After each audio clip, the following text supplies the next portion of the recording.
Shrimad Bhagavatam class 328. നമ്മൾ 12ാമത്തെ സ്കന്ധത്തിലെ 5ാമത്തെ അധ്യായമായിട്ട് പരീക്ഷത്തിൻ്റെ ഭീതി അകറ്റലാണ് നോക്കുന്നത്. ഭീതി അകറ്റുക എന്ന് പറഞ്ഞാൽ ഭാഗവതം തീരാൻ പോവുകയാണ്. അപ്പോൾ ഇനിയിപ്പോൾ തക്ഷം വന്നിട്ട് കടിക്കും. അപ്പോൾ ഭാഗവതം തീരാനാകുമ്പോൾ ഭയം വരും. അതുകൊണ്ട് ഭയം വേണ്ട എന്ന് പറയുകയാണ്. കാരണം തക്ഷകം കടിക്കില്ല എന്നാണ് പറയുന്നത്. എങ്ങനെയാണെന്ന് നമുക്ക് നോക്കാം. ഒന്നിൽ ശ്രീസുഖൻ പറയുകയാണ്, ലോകത്തിൻ്റെ കർത്താവായ ബ്രഹ്മദേവൻ. അപ്പം ബ്രഹ്മദേവനാണ് ലോകത്തെ സൃഷ്ടിച്ചത്. അപ്പം കർത്താവ് ബ്രഹ്മദേവനാണ്. ശ്രീഹരിയുടെ രജോ ഗുണത്താൽ അതുമായിട്ട് ബന്ധപ്പെട്ട വൃത്തിയാൽ ജനിച്ചുവോ. രജോ ഗുണം എന്ന് പറയുന്നത് പുതിയ സൃഷ്ടിക്കാനുള്ള താല്പര്യം.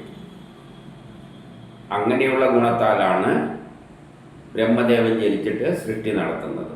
രുദ്രൻ ലോകത്തെ നശിപ്പിക്കുന്ന തമോ ഗുണത്താൽ ജനിച്ചു. തമോ ഗുണക്കാരുടെ പ്രത്യേകത എന്താണെന്ന് വെച്ചാൽ എല്ലാം നശിപ്പിക്കണം എന്നുള്ള ചിന്തയാണ്. അപ്പോൾ ആവശ്യം കഴിയുമ്പോൾ ലോകത്തെ നശിപ്പിക്കുക. അപ്പം ആ ഗുണത്താൽ ശ്രീഹരിയിലെ തമോ ഗുണത്താലാണ് രുദ്രൻ ജനിച്ചത്. ഒരാൾ സൃഷ്ടിക്കുന്നു, ഒരാൾ സംഹരിക്കുന്നു. അപ്പോൾ ഇദ്ദേഹത്തെ സംഹരിക്കേണ്ട സമയമായി. ആരെ? പരീക്ഷത്തിന്. അതേസമയം ശ്രീഹരിയാകട്ടെ സകല ജീവികളുടെയും അന്തരാത്മാവായിട്ട് വസിക്കുകയും ചെയ്യുന്നുണ്ട്. അതേസമയം നിന്നിൽ ആരിയ്ക്കുന്നുണ്ട്? എല്ലാം ശ്രീഹരിയിൽ നിന്നാണ് വന്നിരിക്കുന്നത്. അതുകൊണ്ട് ആ ശ്രീഹരി നിന്നിൽ തന്നെ ഇരിക്കുന്നുണ്ട്. ശ്രീഹരിയിൽ നിന്ന് തന്നെയാണ് സൃഷ്ടിക്കുന്ന ആളും വരുന്നത്. ശ്രീഹരിയിൽ നിന്നിൻ്റെ വേറൊരു ഗുണത്തിൽ നിന്നാണ് നശിപ്പിക്കുന്നതും വന്നിരിക്കുന്നത്, ശിവൻ. അപ്പം പിന്നെ ആ ശ്രീഹരി ആര് തന്നെയുണ്ട്? നിന്നെ തന്നെയുണ്ട്. പിന്നെ നീ എന്തിനാണ് വെറുതെ പേടിക്കുന്നത്? ഈ സൃഷ്ടിക്കാൻ പോകുന്ന കക്ഷിയും ഈ ശ്രീഹരി, നിന്നിലിരിക്കുന്ന ശ്രീഹരിയിൽ നിന്ന് വന്നതാണ്. അപ്പം അതിൻ്റെ കൺട്രോളാണ്. പിന്നെ ഭയക്കേണ്ട കാര്യമൊന്നുമില്ല. 2 ഹേ രാജൻ, നീ മരിക്കുവാൻ പോകുന്നു എന്ന ഭയം ഒഴിവാക്കുക. നീ മരിക്കാൻ പോകുന്നു എന്നുള്ള ചിന്തയും ഒഴിവാക്കിയേക്കോ. കാരണം നീ മരിക്കാനൊന്നും തോന്നുന്നില്ല. മുമ്പ് ഇല്ലാത്ത നീ മുമ്പില്ല. നീ മുമ്പില്ല എന്ന് പറഞ്ഞാൽ ഞാനെന്ന ചിന്ത ഉണ്ടാക്കുന്നത് മുമ്പില്ല. ജനിക്കുന്നതിനെക്കാട്ടി മുമ്പിൽ ഞാനെന്ന ചിന്ത ഉണ്ടാക്കുന്നത് ഇല്ല. മുമ്പില്ലാത്ത നീ ഇപ്പോൾ ജനിച്ചവനല്ല. അപ്പം മുമ്പ് നീ ഇല്ലെങ്കിൽ പിന്നെ ഇപ്പം എങ്ങനെയാണ് ജനിക്കുക? മുമ്പില്ലാത്ത നീ എന്ന ചിന്ത ഇപ്പോഴുണ്ടായത് നീയല്ല. മുമ്പില്ലാത്ത നീ ഇപ്പോൾ ജനിച്ചവനല്ല. ഇപ്പോൾ എങ്ങനെ ജനിക്കുക? മുമ്പില്ലാത്ത സാധനം എങ്ങനെയാണ് ഇപ്പോഴുണ്ടാവുക? ഇവിടെ മുമ്പില്ലാത്ത താരം എന്ന് പറഞ്ഞാൽ ഈ വ്യക്തിയല്ല. എന്താണ്? ഞാനെന്ന ചിന്ത ജനിക്കുന്നതിനെക്കാട്ടി മുമ്പില്ല. അപ്പം ആ ഞാൻ ജനിച്ചു എന്ന് പറയുന്നതിൽ അർത്ഥമില്ല. അതുകൊണ്ട് ഇല്ലാത്ത ദേഹം ഇപ്പോഴുണ്ടായിട്ട് നശിക്കുമ്പോൾ അത് നീ നശിച്ചതായിട്ട് കാണരുത്. മുമ്പുണ്ടാകാത്ത ദേഹം ഏതോ വസ്തുവിൽ നിന്നുണ്ടായിട്ടുണ്ട്. അതാണ് ഇപ്പോൾ നശിക്കാൻ പോകുന്നത്. അത് നീ നശിച്ചതായിട്ട് കാണരുത്. പറഞ്ഞതിൻ്റെ അർത്ഥം നീയും ശരീരവും, നീ എന്നതല്ല, ഈ ശരീരമാണ് നീ എന്ന ചിന്ത ഉണ്ടാക്കുന്നത്. യഥാർത്ഥത്തിൽ നീ എന്ന സാധനം മുമ്പുള്ളതും നീ മാത്രമാണ് മുമ്പില്ലാത്തത്. പക്ഷെ യഥാർത്ഥത്തിൽ ഇവിടെ ഉള്ളത് ബ്രഹ്മമാണ്. ആ ബ്രഹ്മം തന്നെയാണ് എന്നിലുള്ളത്. മരിച്ചു കഴിഞ്ഞാൽ ആ ബ്രഹ്മം അവിടുത്തെ പോലെയുണ്ട്. അപ്പം ആ ബ്രഹ്മത്തിനൊരിക്കലും മരണമില്ല. ഈ നീ എന്ന ചിന്തക്കാണ് മരണം സംഭവിക്കുന്നത്. പക്ഷെ നീ എന്ന ചിന്ത മുമ്പില്ല. മുമ്പില്ലാത്തത് ഇപ്പോൾ ഇല്ല, നാളെയും ഇല്ല. മുമ്പില്ലാത്ത ഒരു സാധനം ഇന്നും ഇല്ല, നാളെയും ഇല്ല. അതുകൊണ്ട് ഈ മുമ്പില്ലാത്ത ശരീരം മുമ്പില്ല തന്നെ. പക്ഷേ ശരീരം ഉണ്ടായിട്ട് നശിക്കുന്നത് നീയായിട്ട് കാണരുത്. നീ അന്നുമില്ല, ഇന്നുമില്ല, ഇപ്പോഴും ഇല്ല. ഇന്ന് അല്ല, നീ എന്ന ചിന്ത കൊണ്ട് യഥാർത്ഥത്തിൽ നീ എന്താണ്? ആ നീ എന്ന ചിന്തയെല്ലാമാണ് ഇവിടെ പറഞ്ഞുകൊണ്ട് വരുന്നത്. ഈ നീ എന്ന ചിന്ത അല്ലെങ്കിൽ ഞാനെന്ന ചിന്ത ശരീരത്തിൻ്റെ ഒരു പ്രൊഡക്റ്റാണ്. അത് ശരീരത്തോട് കൂടിയതാണ്. ആ ശരീരം ഉണ്ടായി നശിക്കുമ്പോൾ ആ ചിന്ത ഉണ്ടാകുന്നു എന്നല്ലാതെ അതല്ല ഞാൻ ബ്രഹ്മമാണ് എന്ന് പറയാൻ വേണ്ടിയിട്ടാണ് ഈ തുടക്കത്തിൽ ഇങ്ങനെ പറഞ്ഞത്. എന്നിട്ട് 3 പറയാണ്, നീ ആദ്യം ഉണ്ടായിട്ട് പിന്നീട് വിത്തിൽ നിന്നും മുളക്കുന്നത് പോലെ പുത്രനും പൗത്രാദികളെല്ലായിട്ട് രൂപത്തിൽ ഉത്ഭവിക്കുവാൻ പോകുന്നില്ല.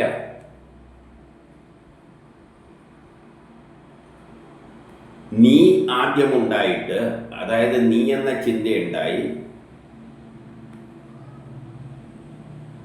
അത് പുത്രനും പൗത്രനുമായിട്ട് പോകാൻ പോകുന്നില്ല, മരിച്ചിട്ട് ജനിക്കാൻ പോകുന്നില്ല. ഈ നീ എന്ന ചിന്ത ഏതിൻ്റേതാണ്? ഈ ശരീരത്തിൻ്റെതാണ്.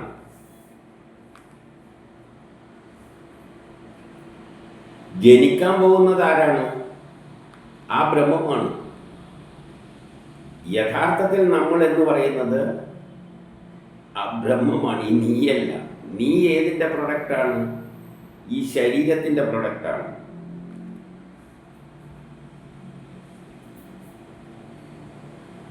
അപ്പം നീ ആദ്യം ഉണ്ടായിട്ട് പിന്നീട് വിത്തിൽ നിന്ന് മുള മുളക്കുന്നത് പോലെ പുത്രൻ പൗത്രാദികളായിട്ടൊന്നും ഉത്ഭവിക്കാൻ പോകുന്നില്ല.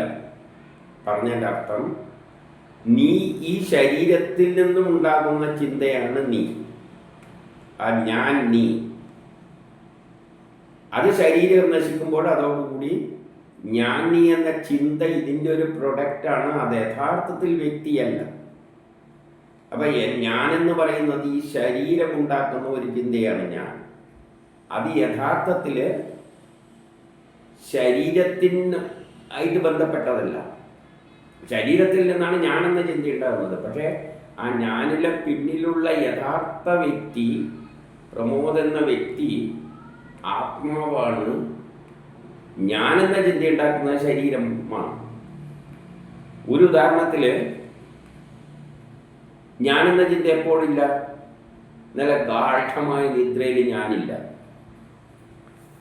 ഗാഠമായ ചിത്രയിൽ വെച്ചിട്ട് ഗാഠമായി ഉറങ്ങുമ്പോൾ ഞാനെന്ന ചിന്തയുണ്ടോ? ഇല്ല. അപ്പം ഞാനില്ലേ? യഥാർത്ഥ ഞാനില്ലേ? പ്രമോദില്ലേ? ഉണ്ട്. പ്രമോദ് ചത്തിട്ടൊന്നുമില്ല. ഗാഠനിദ്രയിൽ ഞാനില്ല. പ്രമോദുണ്ടോ എന്ന് ചോദിച്ചാൽ പ്രമോദുണ്ട്. ജീവനോട് ഉണ്ടോ എന്ന് ചോദിച്ചാൽ ജീവനോട് തന്നെയുണ്ട്. അപ്പം ഈ ഞാൻ അല്ലെങ്കിൽ നീ എന്ന് പറയുന്നതല്ല പ്രമോദ്. അത് ഈ ശരീരം ഉണ്ടാക്കുന്ന ഒരു ചിന്താഗതി മാത്രമാണ് ഈ ഞാനും പ്രമോദ്, ഞാനെന്ന ചിന്ത. പക്ഷെ പ്രമോദ് അതല്ല. അത് ശരീരത്തിൻ്റെ ഒരു ഭാഗമാണ്. ശരീരം ചിലപ്പോൾ ഞാനെന്ന ചിന്ത ഉണ്ടാക്കും, ഗാഠനിദ്രയിൽ ഉണ്ടാക്കില്ല. അതുകൊണ്ട് ആ ഞാനിനെ പ്രമോദായിട്ട് കാണരുത്. അതതിൻ്റെ പിന്നിലുള്ള വേറെ എന്തോ സാധനമാണ്. അതുകൊണ്ട് ഈ ഞാനാണ് ജനിക്കുന്നത് എന്ന ചിന്ത വേണ്ട. അതിൻ്റെ പിന്നിലുള്ള ഒരു സംഗതിയാണ്. ആ സംഗതിക്ക് മരണവുമില്ല, ജനനവുമില്ല, ഇനി വേറൊരു മക്കളായിട്ട് ജനിക്കുന്ന പരിപാടിയും ഇല്ല. കുറച്ച് കടന്ന പ്രയോഗമാണിത്, അധ്യായം ചെറുതാണെങ്കിലും. ഞാൻ ഇത് ഇത്ര മനസ്സിലാക്കി, ഈ ഉദാഹരണം പെട്ടെന്ന് മനസ്സിലാവും. അതായത് ഗാഠനിദ്ര സമയത്ത് പ്രമോദുണ്ട്, പക്ഷെ ഞാനെന്ന ചിന്തയില്ല. അപ്പോൾ ഞാനെന്നിപ്പം ചിന്തിക്കുന്ന ഈ ഞാനല്ല പ്രമോദ്, അങ്ങനെ ചിന്തിച്ചാൽ മതി. ആ സംഗതിക്ക് അപ്പം ഞാനെന്ന സംഗതി ശരീരത്തിൻ്റെ ഉണ്ടാക്കുന്ന ഒരു ഉൽപ്പന്നമാണ്. ശരീരമുണ്ടാക്കുന്ന കണ്ണുനീര് പോലെയുള്ള ഒരു സംഗതിയാണ് ഈ ഞാനെന്ന ചിന്ത. അത് ശരീരവുമായിട്ട് ബന്ധപ്പെട്ടതാണ്. അത് പുനർജനിച്ചിട്ട് മക്കളെ ആയിട്ട് ആവില്ല. ഇപ്പം ഞാനെന്നത് ശരീരമോ ശരീരമുണ്ടാക്കുന്ന ഞാനെന്ന ചിന്തയോ ജീവാത്മാവോ അല്ല. അതെല്ലാം മായയിൽപ്പെട്ടതാണ്. തീ വിറകിൽ നിന്നും വേറിട്ട് നിൽക്കുന്നത്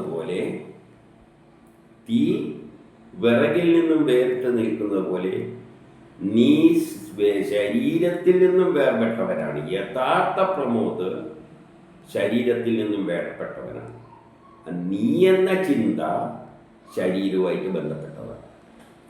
യഥാർത്ഥം നീ ശരീരത്തിൻ്റെ നീയല്ല, നീ അതിൻ്റെ പിന്നിലുള്ള പ്രമോദ് എന്ന തരത്തിൽ കാണണം.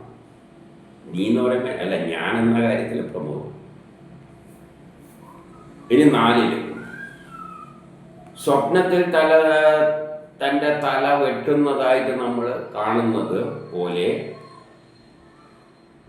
സ്വപ്നത്തിൽ തല വെട്ടുന്നതായിട്ട് പോകും, എന്നിട്ട് കാണും അത് എൻ്റെ തല വെട്ടിയെടുത്തിരിക്കുന്നതിന് ഒരർത്ഥമുണ്ട്. തലയിലേക്ക് പിന്നെ വെട്ടിക്കഴിഞ്ഞാൽ പിന്നെ ഇങ്ങനെ നമ്മൾ കാണാൻ പോകുന്നു.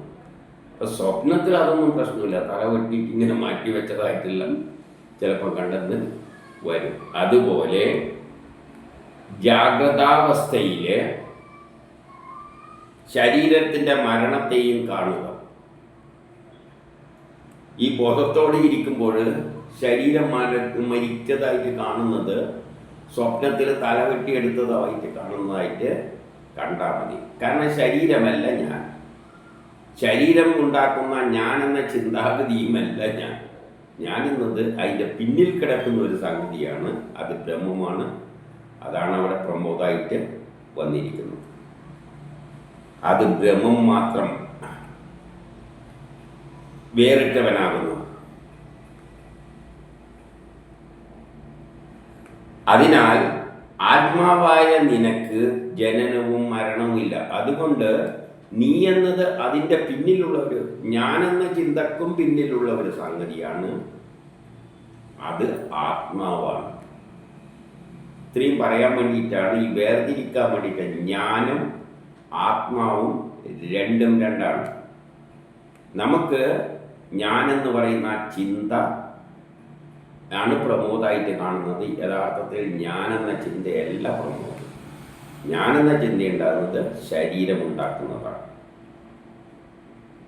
അത് ശരീരം നശിക്കുമ്പോൾ ഇല്ലാതാകും. അത് ചിലപ്പോൾ ഉണ്ടാക്കിയുമില്ല. അതുകൊണ്ടാണ് ഗാഠനിദ്രയിൽ ഞാനില്ലാതെ. അതിൻ്റെ അർത്ഥം പ്രമോദം ഇല്ലാതായി എന്നല്ല. അപ്പം പ്രമോദം എന്ന് പറയുന്നത് ഈ ഞാനെന്ന ചിന്തയുമല്ല, അതിൻ്റെ പിന്നിലുള്ള ബ്രഹ്മമാകുന്നു. അത് ബാക്കിയുള്ളതെല്ലാം ഒരു തരം ശരീരവും മറ്റും ചേർന്നുണ്ടാകുന്ന ഭ്രമമാണ്. കുറച്ച് സൂത്രങ്ങളെ ഇല്ലാത്തുള്ളൂ, പക്ഷേ സംഗതി കുറച്ച് കട്ടിയാണ്. നല്ലവണ്ണം ചിന്തിച്ചാൽ മനസ്സിലാകും. ഉടഞ്ഞ മൺകുടം മണ്ണായി മാറുന്നത് പോലെ 5 കുടം ഉടഞ്ഞാൽ എന്താ, കുറച്ച് കാലം പൊടിയായിട്ട് ഏതിൽ നിന്നാണോ അതുണ്ടായത് അതുമാതിരിയായിട്ട് മാറുന്നത് പോലെ ആകാശം നശിക്കുമ്പോൾ, യഥാർത്ഥത്തിൽ ആകാശം എന്ന് പറഞ്ഞാൽ ഈ പ്രപഞ്ചം മുഴുവൻ നശിക്കുമ്പോൾ ബ്രഹ്മമാകുന്നത് പോലെ, മഹാ ആകാശമാകുന്നത് പോലെ ശരീരം മരണത്തിലൂടെ ഇല്ലാതാകുമ്പോൾ ജീവൻ ബ്രഹ്മമായി മാറുന്നു. അപ്പം ശരീരം നശിക്കുമ്പോൾ ജീവൻ ബ്രഹ്മമായി മാറുന്നു. അതായത് പ്രമോദ് എന്ന ചിന്ത, യഥാർത്ഥ പ്രമോദ് ബ്രഹ്മമായി മാറും. ശരീരം നശിക്കുമ്പോൾ ഞാനെന്ന ചിന്തയും അത് ശരീരം ഉണ്ടാക്കുന്ന ജ്ഞാനം തീരുന്നു. പക്ഷേ യഥാർത്ഥ പ്രമോദ് ബ്രഹ്മം എന്ന രൂപത്തിലേക്ക് മാറും. ഇത്രയേ ഉള്ളൂ. സംഭവം വളരെ നിസ്സാരം.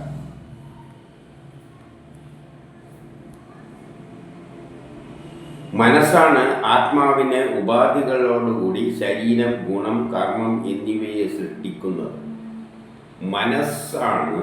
അപ്പോൾ അതിൻ്റെ ഇടയ്ക്ക് വേറെ സംഗതിയുണ്ട്. മനസ്സാണ് ആത്മാവിന്, ഞാനെന്ന ചിന്തയുണ്ടാക്കുന്ന ജീവാത്മാവിന്, പരമാത്മാവല്ല, ഉള്ളിലുള്ള സംഗതിയല്ല, ഞാനെന്ന ചിന്തയുണ്ടാക്കുന്ന ആത്മാവിന് ഉപാധികളായ ശരീരം, ഗുണം, കർമ്മം എന്നിവയെ സൃഷ്ടിക്കുന്നത്. മനസ്സുള്ളത് കൊണ്ടാണ് ശരീരവും കർമ്മവും എല്ലാം ഉണ്ടാകുന്നത്. ഗാഠനിദ്രയിൽ മനസ്സുണ്ടോ എന്ന് ചോദിച്ചു കഴിഞ്ഞാൽ മനസ്സില്ല. സ്വപ്നത്തിൽ മനസ്സുണ്ട്, അത് കുറേ ഗോഷ്ഠികൾ കാണിക്കുന്നുണ്ട്. ജാഗ്രതാവസ്ഥയിലും മനസ്സുണ്ട്, യഥാർത്ഥത്തിൽ കാട്ടിക്കൂട്ടുന്നുണ്ട്. അപ്പം മനസ്സാണ് ഇതത്രയും കാട്ടിക്കൂട്ടുന്നത്. സ്വപ്നത്തിലും കാട്ടിക്കൂട്ടുന്നു, ജാഗ്രതാവസ്ഥയിലും കാട്ടിക്കൂട്ടുന്നു. എന്നാൽ സുഷുപ്തിയിൽ മനസ്സില്ല, ഒന്നും അറിയുന്നില്ല. അപ്പം ഇതെല്ലാം ഈ മനസ്സിൻ്റെ പരിധി. ശരീരത്തിൻ്റെ എന്ന് പറഞ്ഞാൽ ശരീരം മനസ്സിലോട്ട് ബന്ധം. മനസ്സാണ് നേരത്തെ ശരീരമാണെന്ന് പറഞ്ഞെങ്കിൽ ഇപ്പോഴത് മനസ്സാണ് ഈ പലതരം ഗുണങ്ങൾ കാണുന്ന. ഗാഠനിദ്രയിലില്ലാതെ മനസ്സിലത് കാണുമ്പോൾ അത് കൊള്ളാം, ഇത് മോശം, ഇങ്ങനെയെല്ലാം തോന്നലുണ്ടാക്കി അതിനനുസരിച്ച് കർമ്മത്തിലേക്ക് സൃഷ്ടിക്കുന്നത്. ഈ മനസ്സിനെയാണ് മായ സൃഷ്ടിക്കുന്നത്. അപ്പം മായാലോകം എന്ന് പറയാൻ കാരണം ഈ മനസ്സിനെ ഉണ്ടാക്കുന്നു നമ്മൾ. ഗാഠനിദ്രയിൽ മനസ്സില്ല. കർമ്മം ചെയ്യേണ്ട സമയം വരുമ്പോൾ മായ മനസ്സ് എന്നൊന്നുണ്ടാക്കുന്നു. എന്നിട്ട് മനസ്സ് ഇന്ദ്രിയങ്ങളുടെ പിന്നാലെ ഓടുന്നു. മായ മുതലായ ഉപാധി മൂലം സംസ്കാരം ഉണ്ടാകുന്നു. അങ്ങനെയാണ് സംസാരം, ലോകം ഉണ്ടാകുന്നത്. മനസ്സുണ്ടെങ്കിലേ ലോകമുള്ളൂ, മനസ്സില്ലെങ്കിലും ലോകമില്ല. നമ്മൾ ഗാഠനിദ്രയിൽ ലോകമുണ്ടോ എന്ന് ചോദിച്ചാൽ ഒരു ലോകവുമില്ല. അപ്പം മനസ്സാണ് ലോകത്തെ, സംസാരത്തെ, അതുമായിട്ട് ബന്ധപ്പെട്ട ദുഃഖങ്ങളെയെല്ലാം ഉണ്ടാക്കുന്നത്. 7. എണ്ണ, തിരി, വിളക്ക്, അഗ്നി ഇവ ഒന്നിച്ചു ചേരുമ്പോൾ ജ്വാലക്ക് പരിണാമം ഉണ്ടാകുന്നത്. ഇതെല്ലാം കൂടി ചേർന്നിട്ടാണ് ജ്വാല രൂപാന്തരം പ്രാപിക്കുന്നത്. എണ്ണ വേണം, തിരി വേണം, വിളക്ക് വേണം, അത് കൂടിയിട്ട് കത്തിയും ചെയ്യണം. കത്തിയും ചെയ്യുമ്പോൾ കത്തുക, ഇതെല്ലാം കൂടി കത്തുമ്പോഴാണ് ജ്വാല രൂപത്തിൽ, പരിരൂപത്തിൽ പ്രത്യക്ഷപ്പെടുന്നത്. അതുപോലെ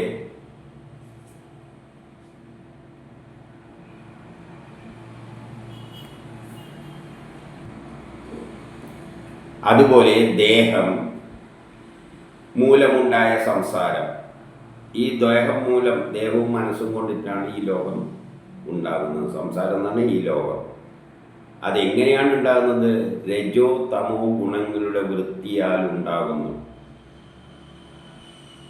രജോ തമോ ഗുണങ്ങൾ. അപ്പം മനസ്സിലെന്തുണ്ടാവും? രജോ ഗുണം ഉണ്ടാവും. എന്തെങ്കിലും ചെയ്യാമെന്ന് തോന്നും, ചിലപ്പോൾ പാര വെക്കാമെന്ന് തോന്നും. ഇങ്ങനെയുള്ള രജോ തമോ ഗുണങ്ങളാൽ, അതുമായിട്ട് ബന്ധപ്പെട്ട പ്രവൃത്തിയാൽ ഉണ്ടാകുന്നു. അവസാനം നശിക്കുകയും ചെയ്യുന്നു. അപ്പം ഈ നശിക്കുന്നത് ശരീരമാണ്. 8. ആത്മാവ് സ്വയം പ്രകാശവാനാകിയാൽ സ്ഥൂല സൂക്ഷ്മ ദേഹങ്ങളെക്കാൾ വലിയവനാണ്. ആത്മാവാണ് ഇതിനെയെല്ലാം, സ്വയം ആത്മാവ് മാത്രമാണ് സ്വയം പ്രകാശിക്കുന്നത്. ആ സ്വയം പ്രകാശിക്കുന്ന ആത്മാവാണ് നമ്മളെ എല്ലാ അവയവങ്ങളെയും പ്രകാശിപ്പിക്കുന്നത്, ആക്റ്റീവാക്കുന്നത്. മനസ്സിനെയെല്ലാം ആക്റ്റീവാക്കുന്നതിന് പിന്നിൽ ഈ ആത്മാവുണ്ട്. അതുകൊണ്ട് ആത്മാവാണ് എല്ലാത്തിനെക്കാട്ടി മുകളിൽ, ബാക്കിയെല്ലാം അതിൻ്റെ കീഴേ ഉണ്ടാകുന്ന അതിൽ നിന്നും ബന്ധപ്പെട്ട് വരുന്നതാണ്. ആകാശം പോലെ ദേഹം മുതലായവ പ്രപഞ്ചത്തിന് ആധാരവും, ദേഹം പോലെ മുതലായവ പ്രപഞ്ചത്തിൻ്റെ ആധാരവും വികാരരഹിതനും അറ്റമില്ലാത്തതിനും നാശമില്ലാത്തതുമാണ്. ഏത്? ഈ ആത്മാവ്.